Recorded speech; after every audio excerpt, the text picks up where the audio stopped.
Hi வணக்கம் நண்பர்களே. நாம் இந்த வீடியோவில் என்ன பார்க்க போகிறோம்னா மார்ச் 21ஆம் தேதியிலிருந்து ஏப்ரல் 4ஆம் தேதி வரைக்கும் உள்ள வானிலை தகவலை பார்க்க போகிறோம். மார்ச் 21ஆம் தேதியிலேருந்து ஏப்ரல் 4ஆம் தேதி வரைக்கும் கோடை மழை பெய்ய போகுது. அதாவது பகல் நேரங்களில் அதிகமான வெப்பநிலை காணப்படும்.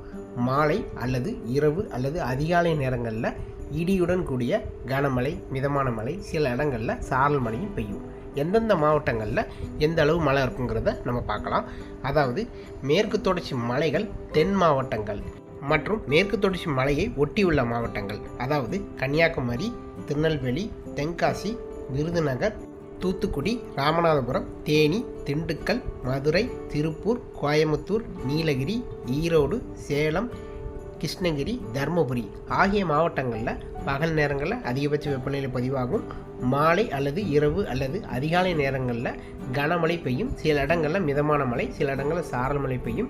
ஒரு சில இடங்களில் மழை பெய்யாமல் ஒதுக்கவும் செய்யும். இந்த மழை பெய்யும் போது இடி மின்னல் அதிகமாக இருக்கும். சற்று கவனமாக இருக்க வேண்டும். இதே போல் டெல்டா மாவட்டங்கள், வட மாவட்டங்கள் மற்றும் பிற மாவட்டங்களில் நமக்கு மிதமான மழை, சாரல் மழை பெய்யும். அதாவது புதுக்கோட்டை, தஞ்சாவூர், திருவாரூர், நாகப்பட்டினம், காரைக்குடி, காரைக்கால், மயிலாடுதுறை, அரியலூர், பெரம்பலூர், கடலூர், புதுச்சேரி, சென்னை, திருவள்ளூர், காஞ்சிபுரம், செங்கல்பட்டு ஆகிய மாவட்டங்களில் அதிகாலை நேரங்களில் நாம் மழை எதிர்பார்க்கலாம். அதாவது சாரல் மழை, மிதமான மழை பெய்யும். இந்த மழையானது கோடை காலத்தில் வரக்கூடிய வெப்பச்சலன மழை. இதனால் நமக்கு எல்லா இடங்கள்லையும் ஒரே நேரங்களில் மழை இருக்காது.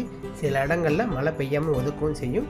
பெரும்பாலும் கடலோர மாவட்டங்களில் சாரல் மழை, மிதமான மழை தான் இருக்கும். உள் மாவட்டங்கள், மேற்கு தொடர்ச்சி மலைகள், தென் மாவட்டங்கள், மேற்கு தொடர்ச்சி மலைகளை ஒட்டியுள்ள மாவட்டங்களில் தான் கனமழை பெய்யும் சில நேரங்களில். இந்த மழையானது மார்ச் 21ஆம் தேதியிலேருந்து மார்ச் 25ஆம் தேதி வரைக்கும் தமிழ்நாடு முழுவதும் பரவலாக இருக்கும். சில இடங்களையும் ஒதுக்கவும் செய்யும். இதன் பிறகு மார்ச் 29ஆம் தேதியிலிருந்து ஏப்ரல் 4ஆம் தேதி வரைக்கும் மீண்டும் தமிழ்நாடு முழுவதும் ஒதுக்கி கோடை மழை பெய்யும். ஏப்ரல் மற்றும் மே மாதங்களில் தமிழ்நாட்டில் அதிகமான வெப்பநிலை இருக்கும். பகல் நேரங்களில் மாலை அல்லது இரவு அல்லது அதிகாலை நேரங்களில் வெப்பச்சலன மழையும் சிறப்பாக இருக்கும். நாட்கள் நெருங்கும்போது எந்தெந்த மாவட்டங்களில் எந்த அளவு மழை இருக்குங்கிறத நம்ம பார்ப்போம். வானிலையை பொறுத்த வரைக்கும் ஒவ்வொரு நாளும் பல மாற்றங்கள் காணப்படும். ஸோ தொடர்ந்து இந்த சேனலை சப்ஸ்கிரைப் பண்ணி வச்சுக்கோங்க. அப்படி பெல் ஐக்கான் கிளிக் பண்ணி வச்சுக்கோங்க.